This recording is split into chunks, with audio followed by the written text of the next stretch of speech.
3:47 a.m., February 19, 2026. Port of Miami, Florida. 14 federal agents moved through Berth 9, flashlights cutting through container fog. Estimated value of the cargo inside, $94 million. Not in cash. In disassembled firearms components, optics and communications gear, packed beneath false pallet floors marked for a Dominican agribusiness exporter. 3 men were already in custody. A 4th was still missing. The containers weren't supposed to leave Miami for another 6 hours. Final destination, according to rerouted shipping documents, international waters, then Cuban ports, once U.S. Customs had already cleared the cargo as agricultural irrigation parts. This case never made headlines.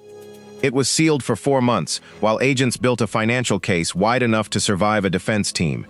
It closed on May 14, 2026. The same week, Pentagon officials were publicly warning Havana that further arms procurement could, in their words, invite confrontation.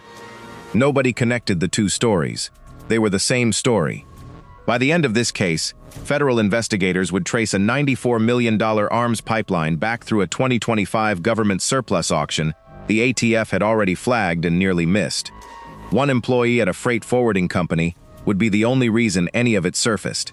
This is the case federal sources wouldn't confirm until now. The story starts 5 months earlier, in a cubicle on the 4th floor of a logistics office, 2 miles from the port, with a coordinator named Elena Marsh and a shipping manifest that didn't add up. October 9, 2025, 8:14 a.m., Doral, Florida. Elena Marsh had worked freight documentation at Caldera Logistics Solutions for 6 years. Her job was routine, cross-checking bills of lading, verifying consignee information, flagging discrepancies before containers left for the port. That morning, she was processing 3 outbound loads bound, on paper, for a Dominican Republic agribusiness importer. All 3 listed the same consignee in Honduras as a secondary recipient. Not unusual on its own. Triangulated shipping through Central America happened constantly in the agricultural export trade. What stopped her was the weight. Irrigation pipe fittings. 41,000 pounds per container. Standard weight for that cargo type, according to the manifest's own classification code, should have run closer to 24,000 pounds. She didn't report it that day. She told a colleague it was probably a packing density issue, maybe steel reinforcement mixed into the load. She let it go. It came back 2 weeks later. A 4th container. Same Honduran consignee. Same weight discrepancy. Almost to the pound. I spent hours going through the case file on this one, and one detail kept nagging me. Out of roughly 40 employees with manifest access at Caldera, only 3 people had ever physically inspected what went into those 4 containers. Marsh wasn't one of them. She'd never seen what was actually inside. She'd only seen the numbers, and the numbers were the only thing she needed. By November, she'd built a private spreadsheet, weight discrepancies, recurring consignee names, departure dates that clustered suspiciously around the same 48-hour windows each month. She didn't share it with management. Caldera's compliance department reported, on paper, directly to the same regional director who'd personally signed off on the Honduran account 6 months earlier. She filed an anonymous tip with FBI Miami's field office on February 3, 2026. It sat in an intake queue for 9 days before a junior analyst flagged the Honduran company name against an existing watch list. That name had surfaced 18 months earlier, in an unrelated Treasury sanctions filing involving a defunct agricultural export firm with ties to a Cuban state purchasing entity. That single name match is what turned an anonymous tip into Operation Coral Manifest. Background. To understand how the network operated, you have to understand what it looked like from the outside. Completely unremarkable. Caldera Logistics Solutions was a real company, 11 years old, handling legitimate freight for produce exporters across South Florida. It processed roughly 1,200 containers a year, the overwhelming majority of them exactly what their paperwork said they were: bananas, plantains, machinery parts, textiles. Investigators would later determine that the smuggling operation used Caldera not as a front company, but as camouflage. 4 to 6 containers a year, hidden inside thousands of legitimate shipments, carrying components instead of cargo. The components themselves were broken down deliberately, stripped lower receivers, optics housings separated from mounts, Communications relay units disassembled into circuit boards and casings, packed in separate pallets so that no single inspection point would reveal a complete weapon or system. Reassembly, according to ATF's later analysis, would have taken under 4 hours with the right tooling. Investigators believe that tooling was already staged at the receiving end in Honduras. 26% of Caldera's Honduran-bound shipments over the prior 18 months carried the irrigation parts classification code. Industry average for that classification, across comparable South Florida freight forwarders, sat between 3% and 5%. That number alone shouldn't have existed inside a company with no agricultural irrigation specialty. Nobody at Caldera had asked why. The financiers behind the operation, agents would later determine, weren't based in Miami at all.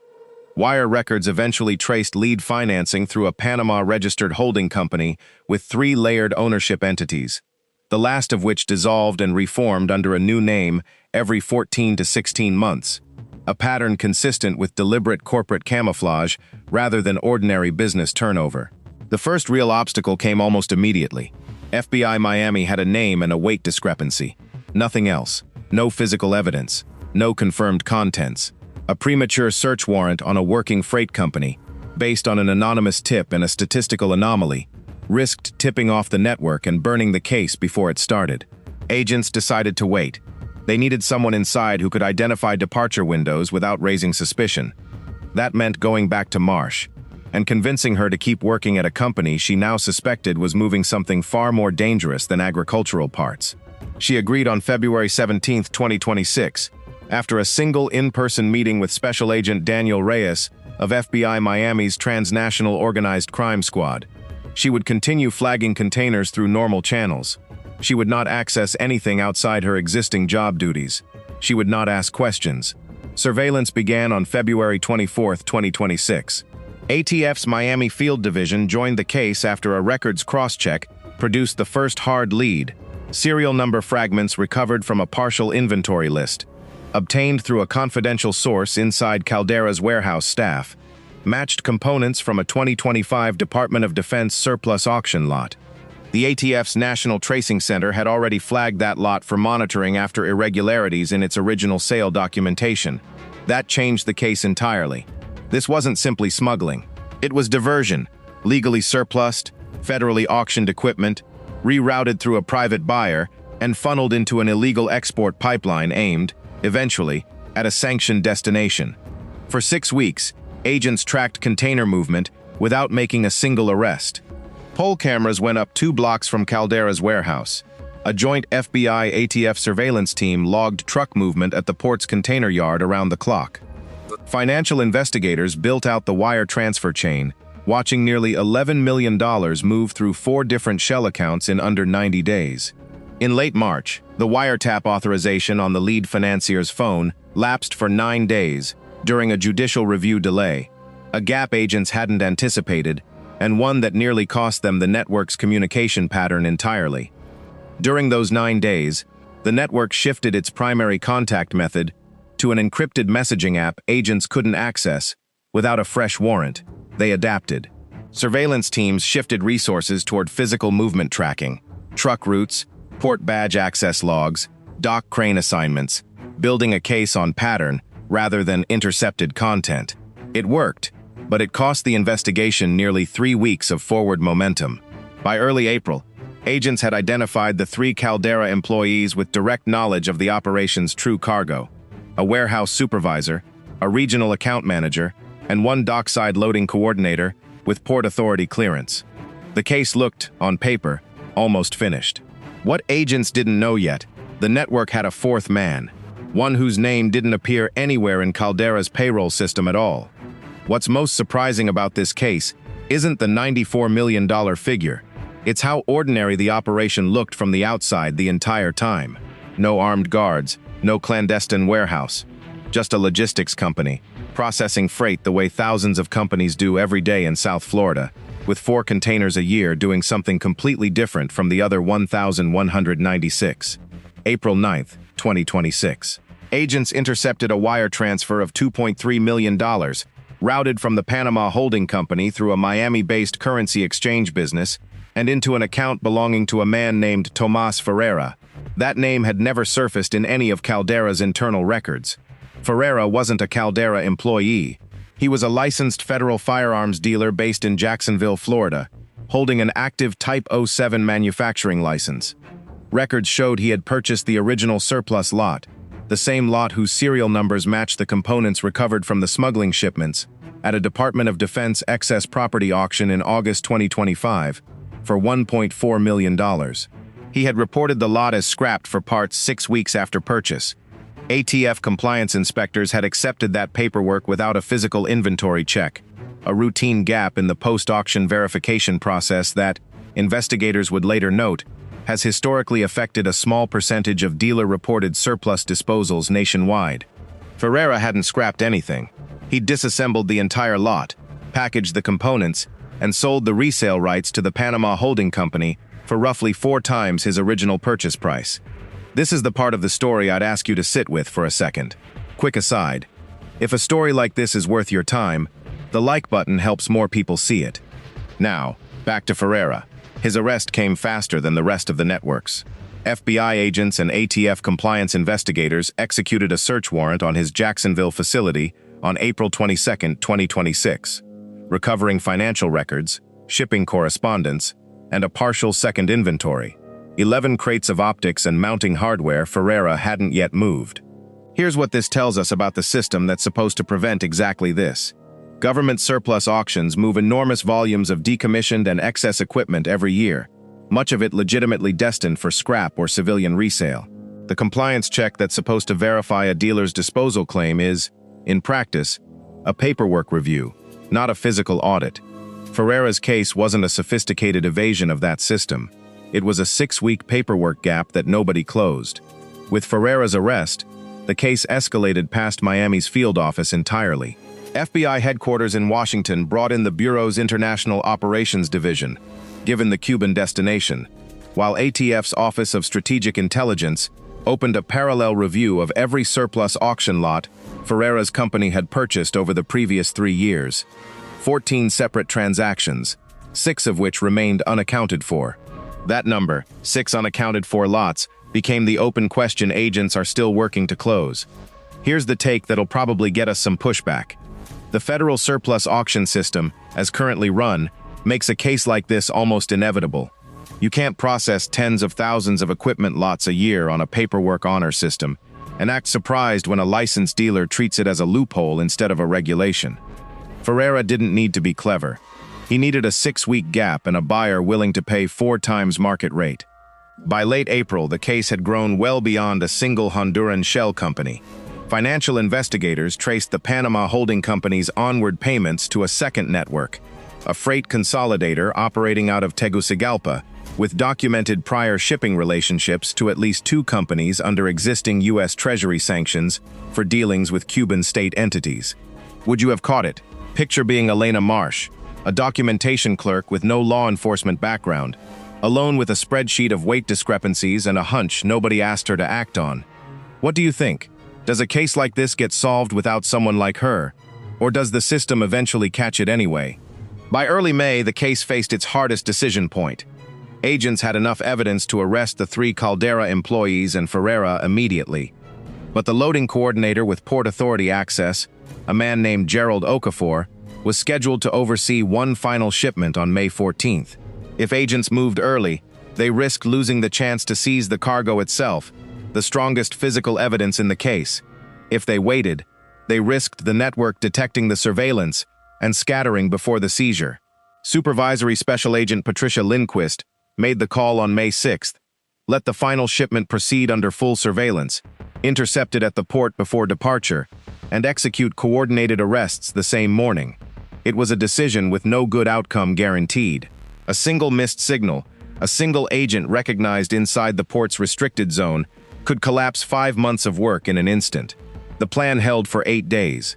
On May 13th, less than 24 hours before the operation, a Caldera warehouse employee, not one of the 3 identified targets, was overheard on a recorded line mentioning unusual activity near Berth 9 to a contact outside the company.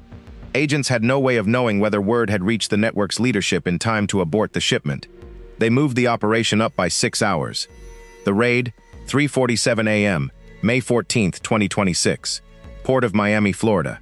14 federal agents, 8 from FBI Miami's Transnational Organized Crime Squad, and 6 from ATF, staged in 2 unmarked vehicles, 400 yards from Berth 9. Port Authority police sealed the access road simultaneously, cutting off vehicle entry and exit without alerting dock personnel to the reason. At 3:51 a.m., agents identified Gerald Okafor on the loading platform, directing a crane operator toward the 4th of the 4 flagged containers. A second team moved on Caldera's warehouse supervisor, intercepted in the parking lot before he reached the building. A third team executed a coordinated arrest of the regional account manager at her home in Pembroke Pines, 12 miles away, timed to the same minute. Inside the containers, disassembled small arms components and optics packed beneath false pallet floors, communications relay hardware broken into circuit-level pieces, and partial documentation confirming the final routing plan. Clearance through customs as agricultural irrigation parts, then diversion in international waters toward a transfer point near Cuban territorial limits. ATF's on-scene tracing team confirmed serial number matches to the August 2025 surplus auction lot within 4 hours, using portable verification equipment staged at the port specifically for this seizure. Total estimated value of the recovered cargo, $94 million. Okafor was taken into custody without incident. The warehouse supervisor was arrested without resistance. The account manager, agents later confirmed, had already begun deleting financial records from a personal laptop when agents arrived. Those records were partially recovered through forensic data extraction over the following weeks. 3 arrests at the port itself, within 11 minutes of the operation's start. A 4th name remained outstanding. The contact inside the Tegucigalpa freight consolidator, identified in financial records only by an initial and a phone number that went dark 4 days before the raid. He has not been located. Aftermath. Gerald Okafor was charged with conspiracy to violate the Arms Export Control Act and the International Emergency Economic Powers Act. The Caldera warehouse supervisor and account manager faced parallel federal charges, including conspiracy and money laundering. Tomas Ferreira was charged separately in the Middle District of Florida for false statements to a federal agency and unlawful disposition of firearms. Of the $11 million traced through the Panama holding company's shell accounts, federal prosecutors recovered just over $3.8 million. The remainder, roughly $7.2 million, moved through accounts in jurisdictions outside U.S. asset forfeiture reach before the case closed. There's a line in the criminal complaint that reads almost like fiction. Investigators noted that the false pallet floors used to conceal the components were stamped, on their underside, with the same agricultural certification code used by Caldera's legitimate shipments. That means whoever built them had access to real export documentation templates, not forged ones. It suggests someone inside the legitimate compliance process, beyond the 3 employees already charged, may have provided that material. That person has not been identified. ATF's review of Ferreira's 14 prior surplus transactions remains open. 6 lots, representing an estimated additional $40 million in equipment based on original auction values, remain unaccounted for as of this video's publication. Elena Marsh's identity has not been made public in court filings, at her request and with prosecutorial agreement, given the ongoing investigation into the Tegucigalpa network. There's a piece of this case we couldn't verify on camera. A second flagged auction lot from a different surplus sale entirely, one that may connect to the same Panama financing structure. If you want us to dig into that one next, drop a comment and let us know. The Cuban side recipient of the cargo has never been confirmed by name. Treasury's Office of Foreign Assets Control has declined to comment on whether the Tegucigalpa consolidator remains under active sanctions review. The network at Caldera Logistics is dismantled. The surplus auction loophole that supplied it has not been closed. 6 lots are still missing. Nobody has confirmed where they went.